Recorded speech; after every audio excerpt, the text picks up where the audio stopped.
manajemen, hukum, sama ekonomi pembangunan. Nah, manajemen hukum, manajemen sama ekonomi kan masih mirip ya. Iya. Nah, ini hukum tuh gimana tuh? Irma bisa lulus dua nih di UI sama di Undip. Kasihlah tipsnya ke adik-adik itu bisa lulus di dua tempat sekaligus tuh gimana ini? Kelihatan ya kita angkatan berapa?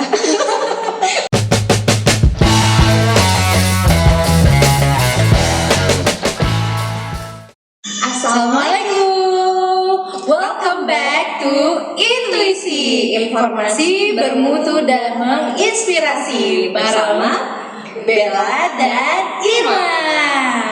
Jadi guys, semuanya Intuisi itu merupakan program yang diinisiasi oleh GMK Project nih.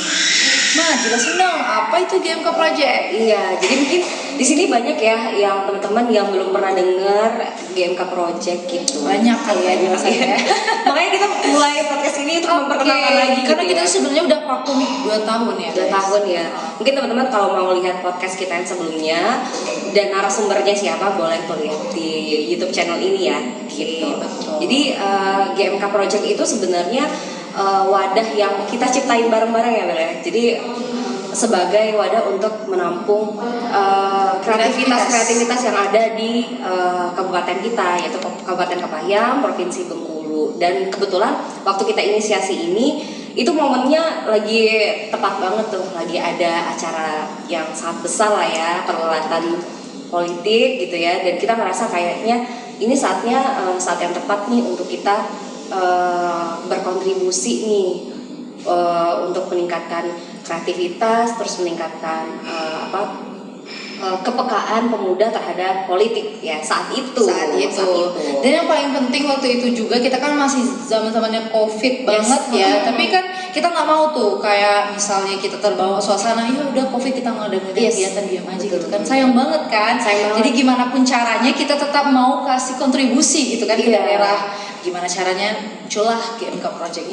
Dan waktu COVID itu menurut aku juga blessing in disguise juga sih. Jadi ketika mungkin banyak kegiatan-kegiatan yang terhenti gitu ya, tapi saat itu memberikan ruang untuk kita nih anak-anak daerah tuh pulang ke daerah gitu kan. Jadi kita akhirnya ketemu lagi, terus dengan prokes yang juga terjaga dan izin dari pemerintah, akhirnya acaranya tetap berjalan dengan lancar dan penuh perjuangan banget bisa. Salah satunya ya program podcast itu ya. Iya. Karena podcast itu menurut kita ya sekarang ini orang kan lebih aktifnya itu di dunia sosial media gitu ya. Terus kalau misalnya kayak Instagram, TikTok dan lain sebagainya itu kan durasinya itu sedikit kan untuk sharing informasi gitu. Tapi kalau di podcast kita bisa bebas nih mau ngobrolin apa aja. Jadi harapannya di Intuisi kita bisa sharing dan saling memberikan insight lah ya, mungkin tentang isu apa gitu ya yang lagi hype, atau sebenarnya dibuat podcast ini tuh juga kita nggak berharap yang kayak kita akan menginspirasi atau gimana gitu. Tapi mungkin kita sebagai temen ya yang udah kenal berpuluhan tahun gitu. Jadi ajang untuk kita saling kasih kabar, diskusi, dan syukur-syukur kalau nanti mungkin teman-teman di sini ada yang dapat hikmahnya lah atau dapat insight lah dari kita gitu. Oke. Jadi kita hari ini mau bahas apa sih, Mah? Nah itu. kita hari ini mau ngapain ya? Oke. Kayaknya kita lebih cerita ke buat teman-teman atau adik-adik nih. Kan kita udah lewat duluan dari mereka. Kalau misalnya kita mengguru yang lebih tua atau bukan menggurui sih, lebih ke sharing ya. Iya, lebih ke sharing misalnya sih. ke adik-adik yang baru masuk dunia perkuliahan, baru mau masuk IMA. Kan kita udah melewati duluan. Nah, kelihatan ya kita angkatan berapa? Jangan dibuka angkatan berapa. Udah kayak udah jauh ya. Kayak 6-7 tahun ada kali ya. Iya, sekitar itu. Iya, betul. Mungkin tetap relevan sih, mungkin berdasarkan perspektif dari kita tentang apa yang kita jalani waktu itu. Nah, mungkin masih bisa relevan lah sama adik-adik sekarang gitu. Meskipun ya mungkin sekarang udah banyak versi. Iya, ada versi yang lain juga ya, mungkin dari segi jalur masuk dan lain-lain gitu. Tapi mungkin kita mau cerita prosesnya sih. Iya, siapa tahu kan dengan pengalaman kita adik-adik bisa belajar banyak dari itu kan. Kekurangan kita bisa di backup gitu. Yes, betul. Nih Irma, gimana nih? Masa kuliah nih. Masa-masa kuliah. Maksudnya itu sebelum masuk masa kuliah, persiapan Kita cerita flashback kali ya. Ini menurut aku kan kita masuk kuliah tuh di 2015 ya. Menurut aku 2015 tuh jadi salah satu masa-masa perjuangan, masa-masa yang cukup berat. Tapi kalau diingat sekarang tuh kayak bersyukur sih pernah melewati itu dan sampai bisa survive sampai sekarang gitu. Jadi dulu kan sekolahnya bukan di Kepahyang ya, tapi di Kota Bengkulu gitu kan. Dan itu aku udah pisah dari orang tua. Maksudnya karena sekolahnya nggak di kabupaten, di kota itu, jadi terpaksa kan harus tinggal sendiri gitu. Terus 3 tahun tinggal sendiri. Kemudian pas itu benar-benar sendiri di rumah atau di kontrakan, di kos? Ada ini sih, kebetulan ada rumah di situ, jadi ya tinggal sendiri. Terus pas masa-masa pemilihan kuliah gitu kan, kita kan ada jalur undangan gitu ya. Nah itu namanya anak daerah yang lagi berambisi gitu. Iya, kita ngeliat pokoknya kita pilih itu yang kampus yang bener-bener yang kita mau banget gitu kan saat itu. Dan saat itu aku milihnya Universitas Indonesia. Gitu kan. Pokoknya waktu saat itu tuh ya mikirnya hasilnya gimana ya udah penting milih dulu deh ini, pokoknya aku maunya itu dulu gitu kan. Dan turns out saat itu pas jalur undangan kan pengumuman pengumuman itu nggak lolos.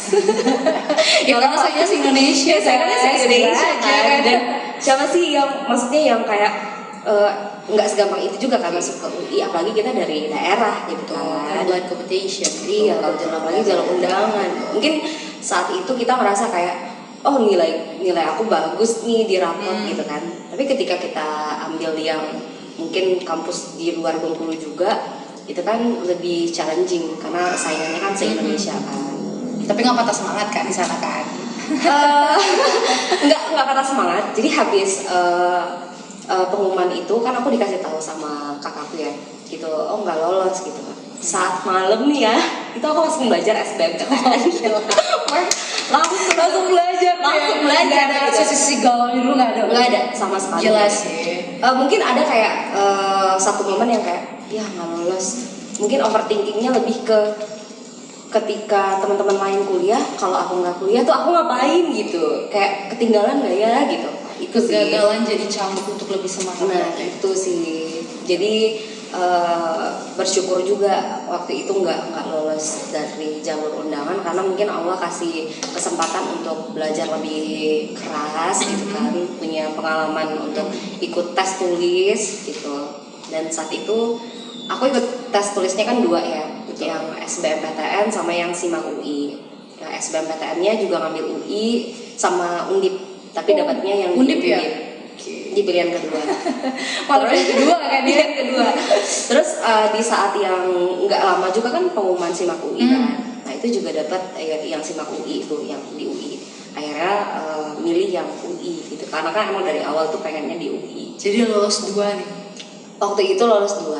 Gila, tinggal pilih ya, mau yang mana. Iya, tapi kan maksudnya dari masa undangan terus sampai SBM itu kan cukup sebulan 2 bulan ya. Itu tuh cukup kayak perasaan juga campur aduk sih. Apalagi kan tinggal sendiri. Jadi maksudnya kayak kita experience itu tuh yang benar-benar ngebentuk kita sih. Jadi one of turning points dalam hidup aku juga. Gila sih. Tapi kan itu kan Ilma bisa lulus dua nih, di UI sama di Undip. Kasihlah tipsnya ke adik-adik itu bisa lolos di 2 tempat sekaligus tuh gimana ini? Jadi sebenarnya bukan ini tiap orang beda-beda sih. Kan cara belajar orang beda-beda gitu. Mungkin ini tiap hari itu belajar tuh full day. Bisa dikatakan tiap hari iya, tapi mungkin ada sih kayak sehari 2 hari yang kayak weekend tuh full buat istirahat itu ada. Tapi mostly waktu itu kan aku les ya di salah satu bimbel terbesar lah di Bengkulu. Bimbel tuh. Iya harus. Ya mah aja yang udah pintar tetap bimbel guys, gitu guys. Jadi apalagi kita yang setengah-setengah nih, ya tetap bimbel lah. Sebenarnya nggak pintar juga sih, tapi mungkin mau belajar. Gitu. Pasti banget ya, mau belajar. Jadi ya saat itu tuh bimbel kan, di bimbel itu ada layanan yang kayak kita bisa konsultasi sama gurunya kan. Nah itu tuh hampir tiap hari dari pagi sampai malam. Jadi kan pagi itu les, terus malamnya bimbingan belajar lagi, terus balik ke rumah itu tuh aku selalu usahain untuk ngerjain minimal 1 paket deh gitu. Oke, konsisten tuh. Iya, kuncinya tuh konsistensi. Terus malam manajemen waktu. Iya, manajemen waktu sih. Malamnya 1 paket, tidur tuh jangan malam banget, bangun lagi subuh. Nah subuh itu habis saat subuh ngerjain lagi gitu. Terus pas jam-jam 8-9 tuh les lagi gitu. Jadi siklus gitu ya, diisi dengan latihan-latihan soal gitu. Konsisten, tapi yang terpenting manajemen waktu tadi, karena kan itu kan jadwalnya tetap jadwal sekolah kan ya. Oh, atau ini setelah ini ya? Maksudnya setelah lulus itu ya? Ini yang setelah lulus, tapi untuk les itu sendiri sih aku emang udah mulai dari kelas 10 sampai kelas 3. Dari kelas 1 tapi kan maksudnya walaupun les gitu ya, nilainya bagus di sekolah, tapi kan ketika jalur undangan kita juga nggak lolos kan, mau dikata apa gitu kan. Makanya mungkin reminder aja sih buat adik-adik gitu ya. Jadi kita harus prepare for the worst case-nya. Kan ada kemungkinan terburuk kan kalau kita akhirnya nggak lolos di jalur undangan. Makanya kelas 10 sampai kelas 3 tuh les, terus habis nggak diterima di undangan tuh juga dilanjutin sama les untuk SBMPTN gitu. Jadi benar-benar persiapannya harus udah dari jauh-jauh hari juga. Bukan persiapannya di kelas 3 aja berarti. Iya, jadi kita kan benar-benar prepare. Nah ini sering terjadi kesalahpahaman. Sering ya nanti lah SBM kan. Ya siapa tahu jalur undangan, jadi nggak usah SBM, mindsetnya lah dirubah. Ya persiapan dari kelas 1, kelas 2 kalau memang mau ya sasarannya atau targetnya kuliah di Jawa atau di luar negeri sekalipun seperti itu kan ya persiapannya benar-benar harus matang. Betul. Karena sering ngobrol sih sama adik-adik juga kan kayak ya nantilah Mbak, jawabannya nantilah lesnya nanti kan masih kelas 1 masih santai. Terkadang kita itu yang kayak santai ya. Dirubah ya. Padahal kan kayaknya SMA tuh jadi salah satu momen yang singkat sih. Ya kan, tahu-tahu udah kelas 3 aja. Kayak kita apalagi yang waktu kelas 2 SMA itu kayak skip gitu ya. Iya. Kelas 1 kan ngerasa baru masuk. Jadi masih semangat gitu kan. Kelas 3 kasih persiapan, kelas 2 tuh kayak udah lewat aja gitu. Iya, kelas 3 gitu kan. Tanpa ada kita persiapan gitu kan. Dan sayang banget kalau nggak dimaksimalin kan.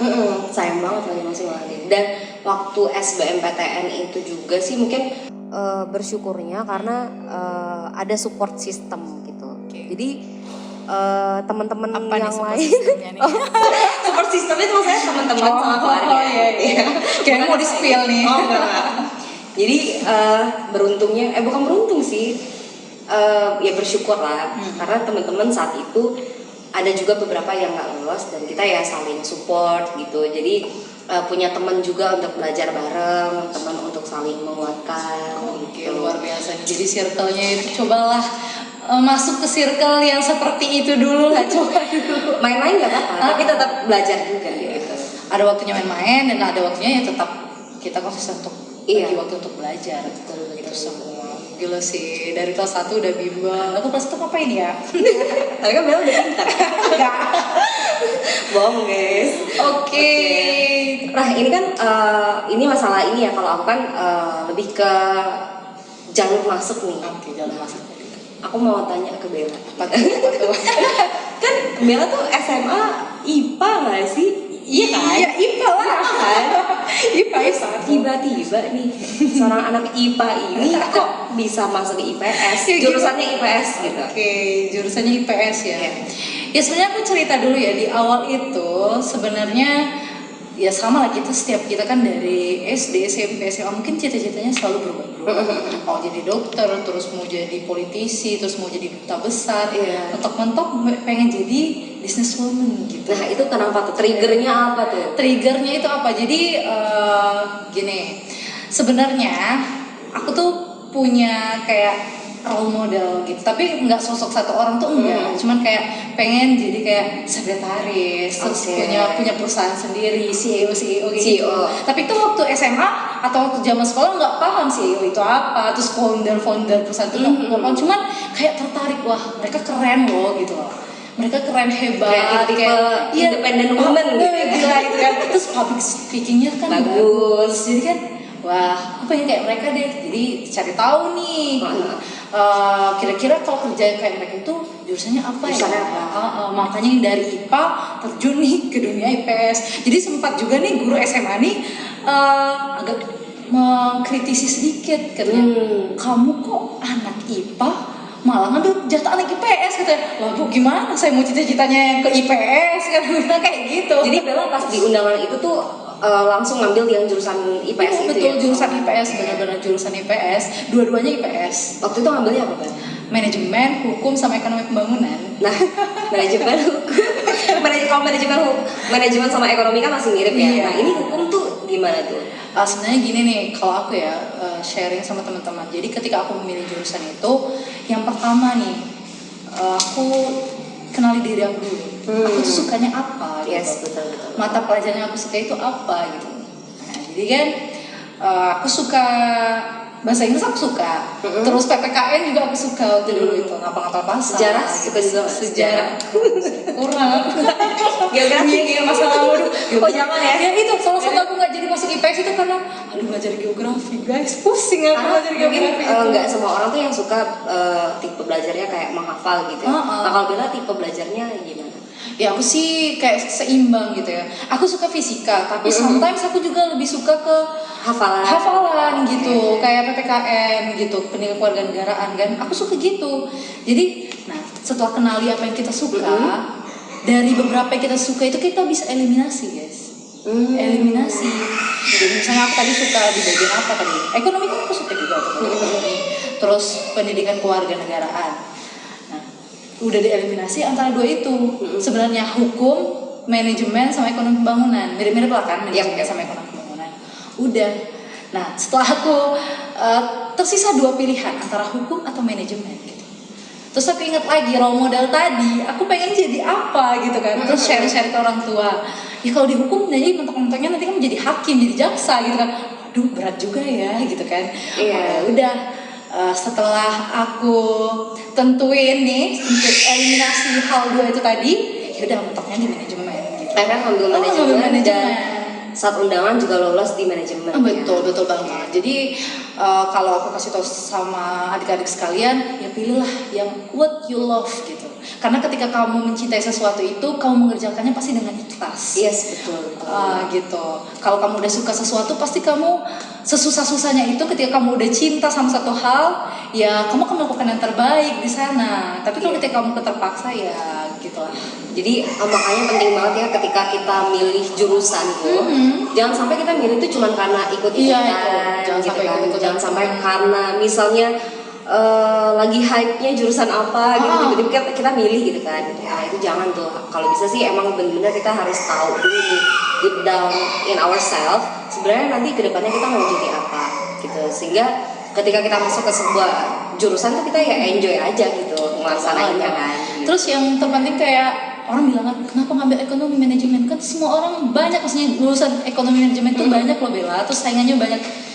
Karena bagi aku ya nggak masalah ketika kita sudah memilih dari hati kita sendiri, ya semua hasil itu akan maksimal gitu. Iya, semua akan maksimal. Jadi jangan terpengaruh dengan sudah banyak tuh lulusan ekonomi, nanti pasaran nanti nggak dapat kerja, susah dapat kerja gitu. Ya whatever lah orang mau bilang apa, kalau kamu udah yakin sama pilihan kamu, sudah love sama yang kamu lakuin, ya insya Allah itu bakal jadi yang terbaik. Iya betul. Penting banget juga nih di masa-masa kita milih jurusan atau milih kampus gitu ya, itu kita harus benar-benar kayak tebal telinga gitu.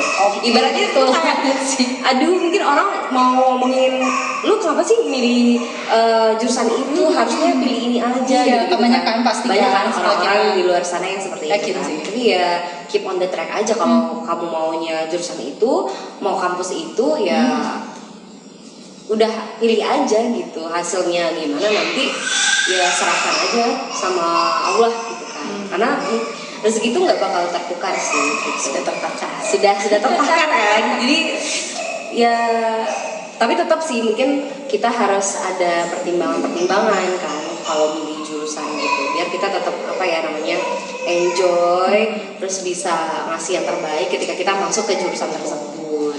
Ya itu tadi aku bilang tadi kan sistemnya eliminasi. Jadi ketika kamu mau aku hobinya di sini, aku hobinya di sana. Cuman kan ada sisi positif, sisi negatifnya yang harus kamu pikirkan gitu. Kalau mau ngambil manajemen, kira-kira apa nih kekurangannya? Ketika mau hukum apa nih kekurangannya? Itu kan penting. Betul. Sama mungkin ini yang terakhir kali ya Bella. Apa tuh? Jadi kan Bella tuh waktu itu pernah cerita nih, kayaknya mau ngambil jurusan sama kampus yang ada di luar Jawa. Iya kan.